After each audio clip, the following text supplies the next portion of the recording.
નમસ્કાર CB24 news સાથે હું રેશમા આપનું સ્વાગત કરું છું। ભારે વરસાદ અને પૂર જેવી સ્થિતિને પગલે વલસાડ જિલ્લાના તમામ કારખાનાઓ અને ઔદ્યોગિક એકમો આજે બંધ રાખવાનો નિર્ણય કરાયો છે। છેલ્લા 24 કલાકમાં વરસાદે વલસાડને ગમરોડી નાખ્યું છે અને હજુ પણ ધોધમાર વરસાદ વરસી રહ્યો છે। આબ ફાટ્યું હોય તેમ વલસાડના ઉમરગામમાં 35.67 ઇંચ, કપરાડામાં 29, નાના પોઢામાં 25.31, ધરમપુરમાં 20 ઇંચ વરસાદ ખાબક્યો છે। ઉમરગામમાં રાતના 1 થી સવારના 6 વાગ્યા સુધીમાં જ 17.44 ઇંચ વરસાદ નોંધાયો છે। આજે સવારના 6 થી 8 વાગ્યા સુધીમાં 108 તાલુકામાં વરસાદ નોંધાયો છે, જેમાં પણ સૌથી વધુ ઉમરગામમાં 7.5 ઇંચ નોંધાયો છે। વલસાડ જિલ્લામાં સતત ભારે વરસાદ અને પૂર જેવી સ્થિતિના પગલે શ્રમયોગીઓની સુરક્ષા તથા જાહેર હિતને ધ્યાનમાં રાખીને જિલ્લા વહીવટીતંત્ર દ્વારા 23મી જુલાઈના રોજ તમામ કારખાનાઓ અને ઔદ્યોગિક એકમો બંધ રાખવાનો તાત્કાલિક નિર્ણય લેવામાં આવ્યો છે। સંચાલકોને તમામ શ્રમયોગીઓને સુરક્ષિત રીતે ઘરે મોકલવા, માત્ર આવશ્યક સેવાઓ માટે જ જરૂરી ન્યૂનતમ સ્ટાફને જ સલામતીના પગલાં સાથે જ ફરજ ઉપર રાખવા તેમજ જોખમી રસાયણો, મશીનરી અને વિદ્યુત વ્યવસ્થા અંગે જરૂરી તકેદારી રાખવા કડક સૂચના આપવામાં આવી છે। વલસાડ જિલ્લામાં સતત વરસી રહેલા ભારે વરસાદ અને સર્જાયેલી પૂર જેવી પરિસ્થિતિને ધ્યાનમાં રાખીને જિલ્લા વહીવટીતંત્ર દ્વારા મહત્વપૂર્ણ નિર્ણય લેવામાં આવ્યો છે। શ્રમયોગીની સુરક્ષા અને જાહેર હિતને પ્રાધાન્ય આપતા જિલ્લાના તમામ કારખાનાઓ અને ઔદ્યોગિક એકમોને તારીખ 23મી જુલાઈના રોજ સમગ્ર દિવસ માટે કામગીરી બંધ રાખવાની સૂચના આપવામાં આવી છે। જિલ્લા વહીવટીતંત્ર દ્વારા કારખાનાના સંચાલકો અને કબજેદારોને તમામ શ્રમયોગીઓને સુરક્ષિત રીતે તેમના ઘરે મોકલવાની વ્યવસ્થા કરવા જણાવાયું છે। તદુપરાંત માત્ર આવશ્યક અને તાકીદની સેવાઓ માટે જ જરૂરી ન્યૂનતમ સ્ટાફને જ તમામ સલામતીના પગલાં સાથે ફરજ ઉપર રાખવાની સૂચના આપવામાં આવી છે।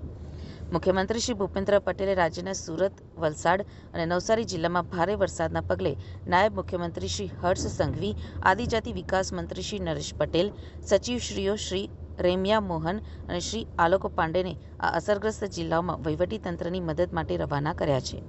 તદુપરાંત જે જિલ્લાઓમાં હવામાન વિભાગ દ્વારા વરસાદ સંદર્ભે રેડ એલર્ટ આપવામાં આવ્યું છે તે જિલ્લાઓમાં પણ પ્રભારી સચિવોને તાત્કાલિક અસરથી પહોંચી જવાની તેમણે સૂચનાઓ આપી છે। જે રીતે 3 દિવસથી આપણા દક્ષિણ ગુજરાતના જે પ્રભાવી જિલ્લાઓ છે વલસાડ, ડાંગ અને નવસારી, એ સમગ્ર વિસ્તારની અંદર દરેક તાલુકાઓમાં જે રીતે વરસાદ વરસ્યો છે એ મારા આટલા લાંબા જાહેર જીવનમાં મેં પહેલી વાર જોયું છે। કોઈ જગ્યાએ 20 ઇંચથી પણ વધારે વરસાદ પડે એ તો આપણે પહેલી વાર જોઈ રહ્યા છીએ। આવા સંજોગોમાં આપણી દક્ષિણ ગુજરાતમાં આવેલી નદીઓ, નવસારીની પૂર્ણા હશે, અંબિકા હશે, કાવેરી હશે, ખરેડો હશે, અહીંયા ઔરંગા હશે, તાન હશે, માન હશે, આ બધી જ નદીઓ, દમણ ગંગા નદી હશે, એ ઘોડાપુર અત્યારે વહી રહી છે। જે હાઈ લેવલ સપાટી છે એનાથી પણ ઉપર આપણે આ નદીઓ અત્યારે વહેતી જોઈ રહ્યા છે।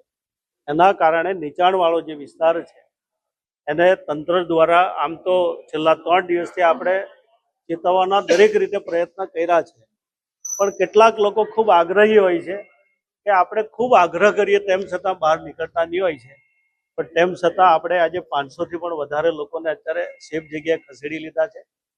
કેટલાક લોકોને રેસ્ક્યુ દ્વારા પણ આપણે અત્યારે લાવી રહ્યા છે। તમામ પ્રકારનું વહીવટીતંત્ર પણ ખૂબ સજાગ છે, કારણ કે રાત્રે પણ મારે કલેક્ટર સાથે સતત વાત ચાલતી હતી અને નવસારીની અંદર પણ આ જ રીતે અમે મહેનત કરી રહ્યા છીએ। પણ જે રીતે ઉપરવાસમાં જે વરસાદ વરસ્યો છે તો હજુ પણ 7 થી 8 કલાક સુધી એ પાણી ઘટે એવી સંભાવના મને દેખાતી નથી। એટલા માટે ચોક્કસ હું આપના માધ્યમ દ્વારા ફરીવાર આ વલસાડ જિલ્લાની જનતાને અપીલ કરું છું કે તમે જે જગ્યા પર છો ત્યાં સેફ જગ્યા ઉપર અત્યારે પહોંચી જાઓ। એટલા માટે કે જ્યારે આ આફતમાં બધા જ લોકોએ પોતાની જવાબદારી નિભાવવી પડતી હોય છે। તંત્ર અથવા સંગઠન અથવા કોઈ પણ લોકો ગમે એવી મહેનત કરે, પણ આવા સમયે ત્યાં પહોંચવું એ પહોંચનાર માટે પણ જોખમ બની જાય છે। એના કરતાં દરેક જગ્યાએ સેફ જગ્યાએ પહોંચી જવું મારી દ્રષ્ટિએ બહુ જ વ્યાજબી છે। ફરીવાર આપના માધ્યમ દ્વારા સરકાર ખૂબ ચિંતા કરી રહી છે। ડેપ્યુટી CM પણ મને લાગે ત્યાં સુધી વલસાડ આવી રહ્યા છે। મારી કલાક પહેલા મુખ્યમંત્રી સાથે પણ વાત થઈ છે। કનુભાઈ આપણા નાણામંત્રી શ્રી પણ અત્યારે લગભગ નવસારી પહોંચવા આવ્યા હશે। હું તો ગઈકાલથી અહીંયા